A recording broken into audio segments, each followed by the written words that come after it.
preparations to roll out vaccines. But just talk us quickly through what this involves. Who gets priority, who administers the vaccine, and how ambitious is the timeline? Oh, sure. So 50 states have gotten the 3 pieces of paperwork so far, 3 big cities. So it's going to be first-line health providers, also those working in long-term health facilities.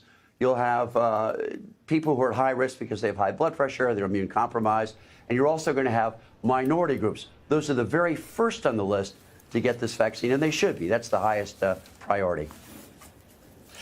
Bob, listen, I mean, how much concern is there within public health and the medical profession about whether the FDA will use emergency use authorization to approve a vaccine before knowing whether it works and it's indeed safe? Because this is a huge problem, isn't it? It really is a huge problem. I mean, the FDA says it's not being pressured politically and that they have to respond to the company. That is, Moderna or Pfizer would have to come in and say, look, here's our data. We're asking you to approve this.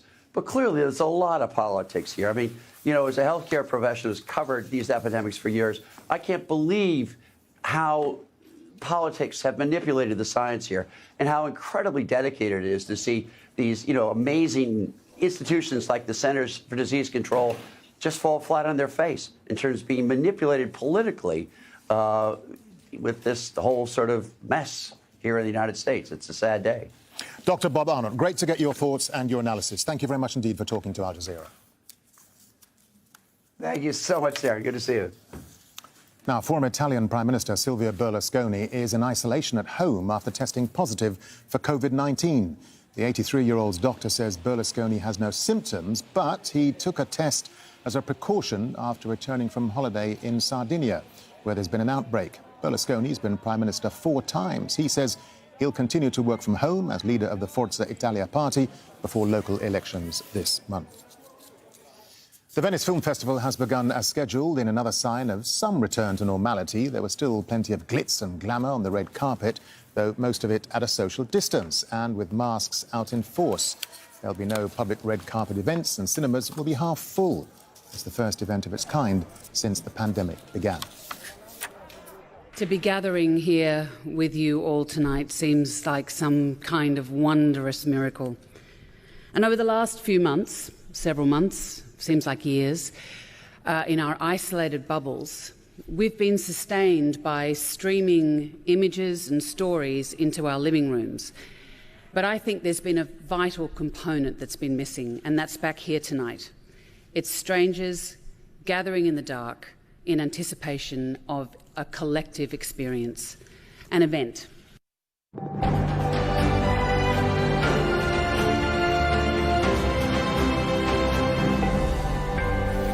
Time for a quick check of the headlines here on Al Jazeera. President Trump is threatening to cut funding to cities that he says allow anarchy and violence. He's requested a review of Portland, Seattle, New York and Washington, D.C. They all have Democratic mayors, and there have been protests against racism and police brutality. Mike Hanna has more now from Washington, D.C. The mayor of New York has been very quick to react.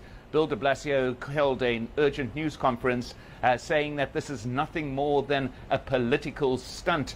De Blasio saying that President Trump is not the king, that he has no legal right to stop funding to specific cities. In particular, these cities that he refers to are all run by Democrats. It must be noted, too, that a large amount of federal funding going into cities goes to things like Medicare and social services. So this could have a major impact on the cities, but there's likely to be a lot of legal action before it becomes a reality.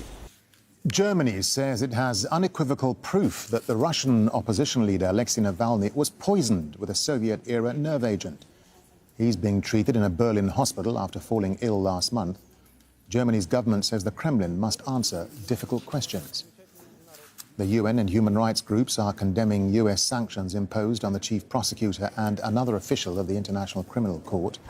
The move's been prompted by an investigation into whether US forces committed war crimes in Afghanistan. The US Centers for Disease Control has asked states to get ready to distribute a potential coronavirus vaccine by November the 1st. It comes amid concerns President Trump is pressuring the Food and Drug Administration to approve a vaccine before clinical trials are completed.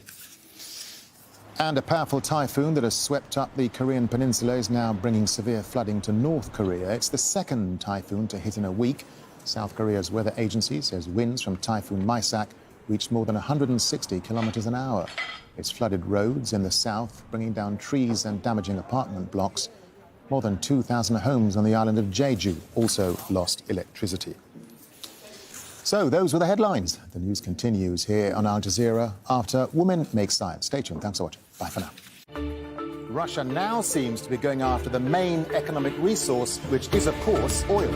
We bring you the stories and developments that are rapidly changing the world we live in. President Trump's America First policy triggered a trade war that morphed into a technological war.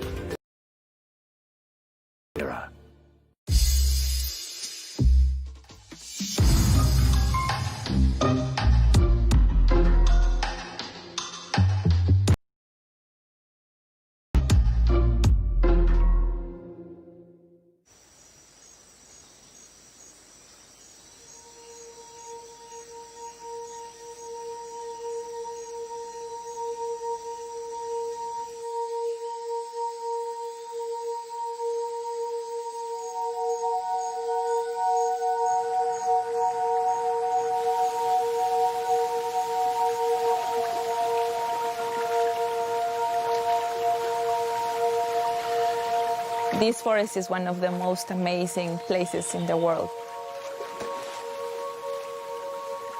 It is very, very diverse. You can have a million questions every time that you go to the forest. Even if you have all the PhDs that you want, you're still level 0 when it comes to the forest. For me, that's really cool in science, that you're always learning. And this knowledge is very powerful.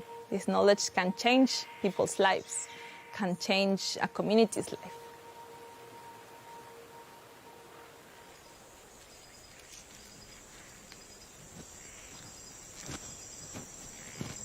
This forest is very threatened by deforestation. And a species of spider monkey that is critically endangered. That is the Ecuadorian brown-headed spider monkey.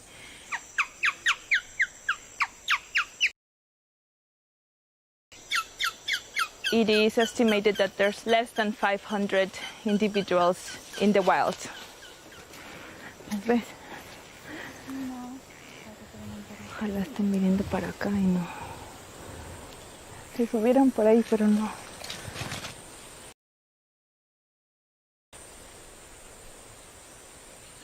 Vamos. Allá. Está uno subiendo. Allá.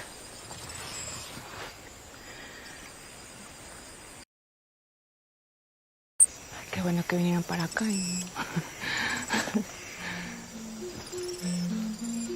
Si viene uno, van a venir los demás. Mira que allá van. Están comiendo. ¿Qué cosa? Ahí está. Abajo de esa palma. No se escondan, vengan para acá. There are cover that we need to find out. I study the density of these animals in a certain area, and